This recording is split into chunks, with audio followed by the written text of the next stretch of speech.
Hello everyone, welcome to Sanmarga classes. ಚತುರ್ಭುಜಗಳ ಪರಿಚಯ. ಈ ಅಧ್ಯಾಯದ 5ನೇ ಪ್ರಶ್ನೆಯನ್ನ ಗಮನಿಸಿ. ಒಂದು ಬಹುಭುಜವು ಹೊಂದಿರಬಹುದಾದ ಬಾಹುಗಳ ಗರಿಷ್ಠ ಸಂಖ್ಯೆಯು ಆಯ್ಕೆ ಎ 3, ಬಿ 4, ಸಿ 5, ಡಿ ಅನಂತ. ಇಲ್ಲಿ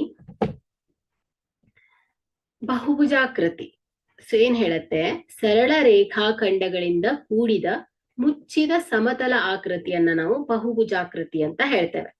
ಸೊ ಕನಿಷ್ಠ 3 ಬಾಹುಗಳಿದ್ರೆ ನೋಡಿ, ಕನಿಷ್ಠ 3 ಬಾಹುಗಳಿದ್ರೆ ಮಾತ್ರ ಒಂದು ಬಹುಭುಜಾಕೃತಿ ಉಂಟಾಗ್ಲಿಕ್ಕೆ ಸಾಧ್ಯ ಅಲ್ವಾ.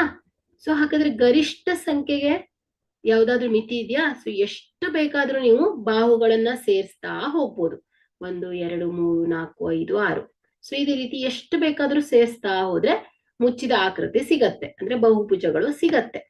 ಸೊ ಉದಾಹರಣೆಗೆ 100 ಬಾಹುಗಳನ್ನ ಸೇರಿಸಿದ್ರೆ ಹೆಕ್ಟಾಗೋನ್ ಆಗ್ಬಿಡತ್ತೆ ಅಲ್ವಾ.